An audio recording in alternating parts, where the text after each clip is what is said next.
All right, let's continue with Tasha's Cauldron of Everything by looking at the Barbarian and see what they've added and changed here. So here at the top, you can see the Barbarian class receives new features and subclasses, and they did get 2 new subclasses.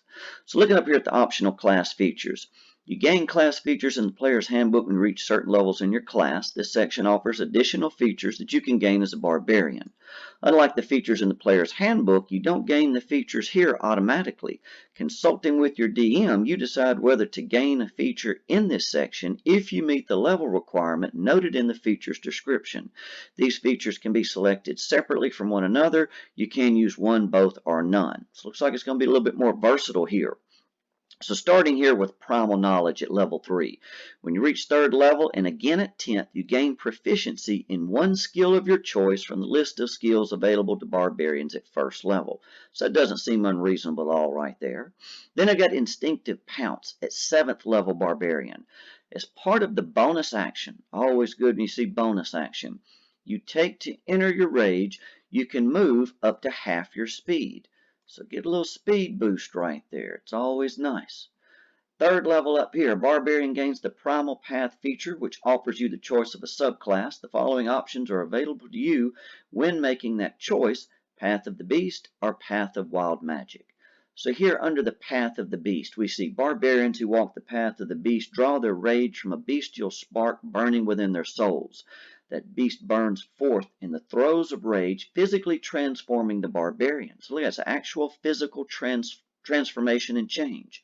Such a barbarian might be inhabited by a primal spirit or descended from shapeshifters. So a couple different options plus whatever else you could think of. You can choose the origin of your feral might or determine it by rolling on the origin of the beast table. So here you can shows you can roll a d4. Number 1, one of your parents is a lycanthrope and you've inherited some of the curse. So think about it. You could go with werewolf, werebear, wererat, whichever one you wanted to really make your character different. Option 2, you're descended from an archdruid and inherited the ability to partially shape change. Number 3, a fey spirit gifted you with the ability to adopt different bestial aspects. Or 4, an ancient animal spirit dwells within you, allowing you to walk this path. Number 1 definitely sounds like the most fun. So looking at form of the beast right here at 3rd level. When you enter your rage, you can transform, revealing the bestial power within you. Until the rage ends, you manifest a natural weapon. It counts as a simple melee weapon for you, and you add your strength modifier to attack and damage rolls when you attack with it as normal. You choose the weapon's form each time you rage. So look at that. You can choose a different form. You got 3 options here. Number 1, a bite. Your mouth transforms into a bestial muzzle or great mandibles. Your choice. It deals 1d8 piercing damage. That's pretty good damage. Once on each of your turns, when you damage a creature with this bite, you regain a number of hit points equal to your proficiency bonus, provided you have less than half your hit points when you hit. If I was DM, I'd take out the less than half requirement right there and make it where every time you hit, you actually got a regaining hit points. So anytime you can deal damage and then gain at the same time, that's a great option. And then lastly there we see claws. Each of your hands transforms into a claw, which you can use as a weapon if it's empty. It deals 1d6 slashing damage on a hit once on each of your turns when you attack with a claw using, let's read on from there. Here it is. Using the attack action, you can make one additional claw attack as part of the same action. So you don't get the healing with that one, but it looks like you get 2 attacks. And then 3rd here, they have tail. You grow a lashing, spiny tail, which deals 1d8 piercing damage on a hit, and it has the reach property. So you get some extra reach with this here. If a creature you can see within 10 feet, of course not 5, but 10 feet of you hits you with an attack roll, you can use your reaction to swipe your tail and roll a d8, applying a bonus to your AC equal to the number rolled, potentially causing the attack to miss you. So you figure since you're rolling a d8, if you've already got a decent armor class, and then you add this roll to it, that should account for a lot of misses, and if something deals a critical on you, that could be very big. Then we see Bestial Soul at level 6. The feral power within you increases, causing the natural weapons of your form of the beast to count as magical for the purpose of overcoming resistance and immunity to non-magical attacks and damage. That's a little plus right there. You can also alter your form to help you adapt to your surroundings. When you finish a short or long rest, choose one of the following benefits which last until you finish the next short or long rest. So check these options out right here. You gain a swimming speed equal to your walking speed, and you can breathe underwater. That could be very useful. You gain a climbing speed equal to your walking speed, and you can climb difficult surfaces, including upside down on ceilings, without needing to make an ability check. That's big right there. When you jump, you can make a strength athletics check and extend your jump by a number of feet equal to the check's total. You can make this special check only once per turn. That one doesn't seem nearly as useful there. Then we've got Infectious Fury at level 10. When you hit a creature with your natural weapons while you're raging, so I have to have both, the beast within you can curse your target with rabid fury. The target must succeed on a wisdom saving throw, so that's going to be the DC equal to 8 plus your con modifier plus proficiency bonus, or suffer one of the following effects. So first, the target must use its reaction to make a melee attack against another creature of your choice that you can see. So I assume that could be a creature allied with them. You could turn them on their own individuals.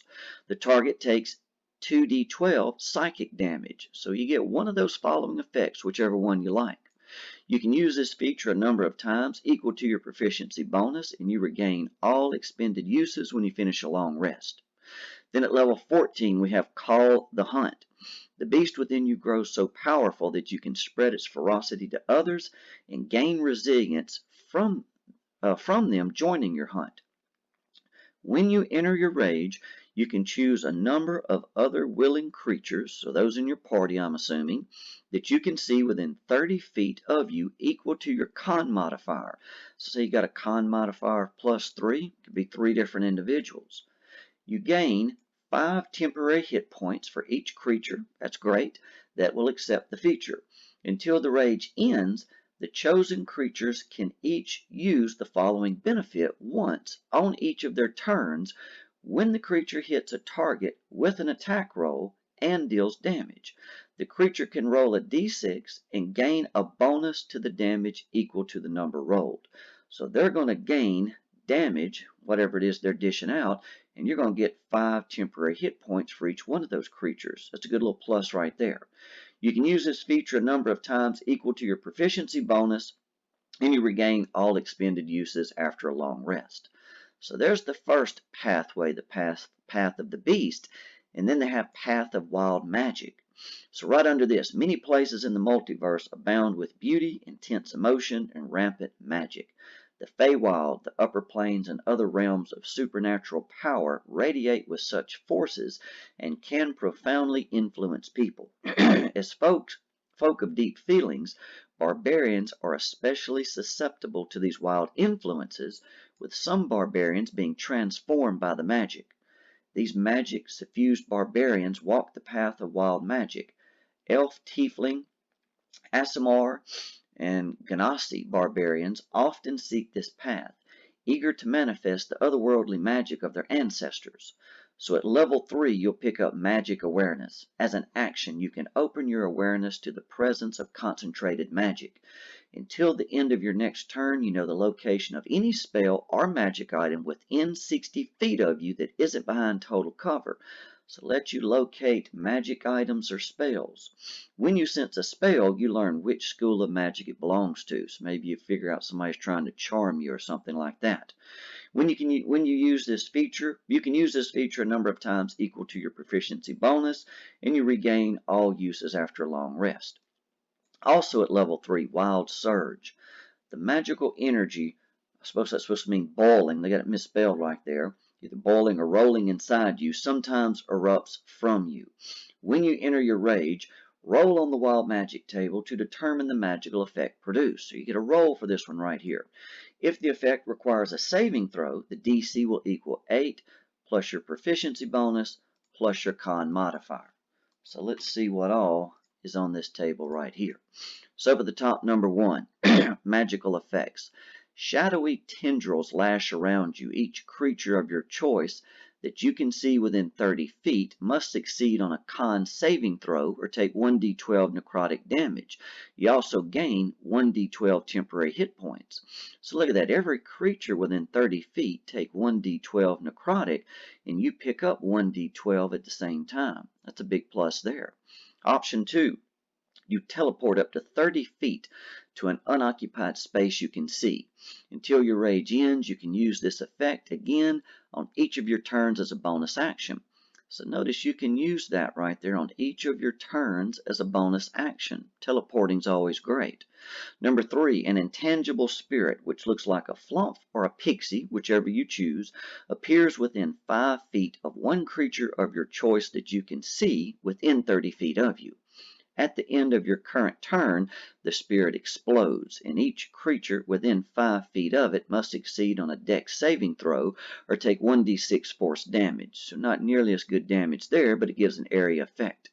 Until your rage ends, you can use this effect again, summoning another spirit on each of your turns. So that can be used repeatedly. Option 4 right here. Magic infuses one weapon of your choice that you're holding. Until your rage ends, the weapon's damage type changes to force, and it gains the light and thrown properties. So now you can throw it with a normal range of 20, long range of 60. If the weapon leaves your hand, the weapon reappears in your hand at the end of the turn. So just automatically it's right back in your hand. Number 5, whenever a creature hits you with an attack roll, before the rage ends, that creature takes 1d6 force damage and magic lashes out in retribution. Number 6, until your rage ends, you're surrounded by multicolored protective lights. You gain +1 bonus to AC, and while within 10 feet of you, your allies gain the same bonus. Nice, sort of like a paladin's aura. You give everybody an extra +1 to their armor class. Number 7, flowers and vines temporarily grow around you. Until your rage ends, the ground within 15 feet of you is difficult terrain for your enemies.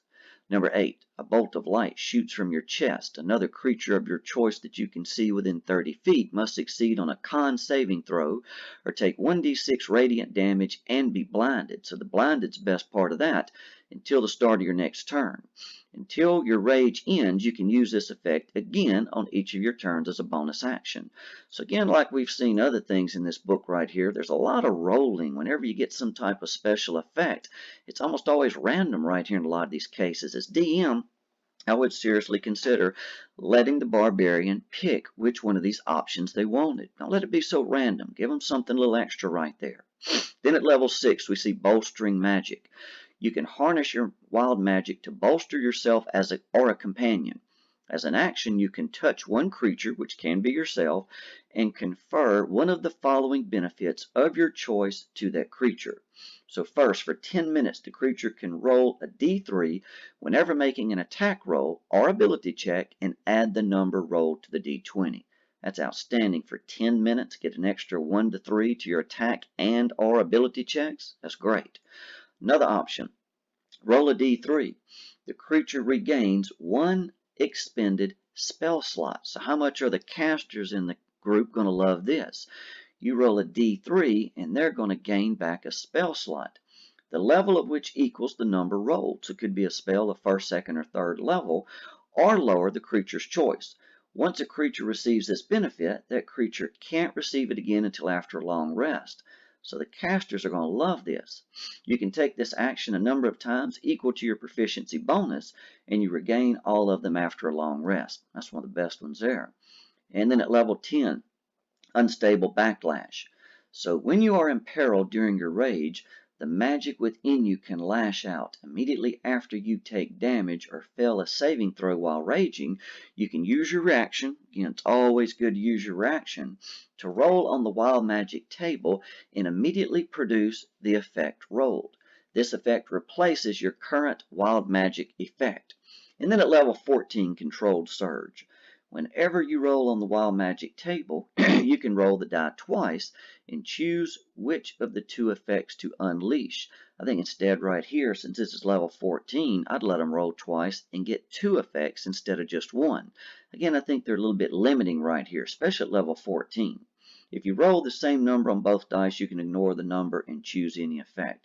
So I'd give them double right there. Instead of letting them roll and choose one of the two, I'd give them both of them. So there's what we have new for the Barbarian. A couple new little subclasses added right there.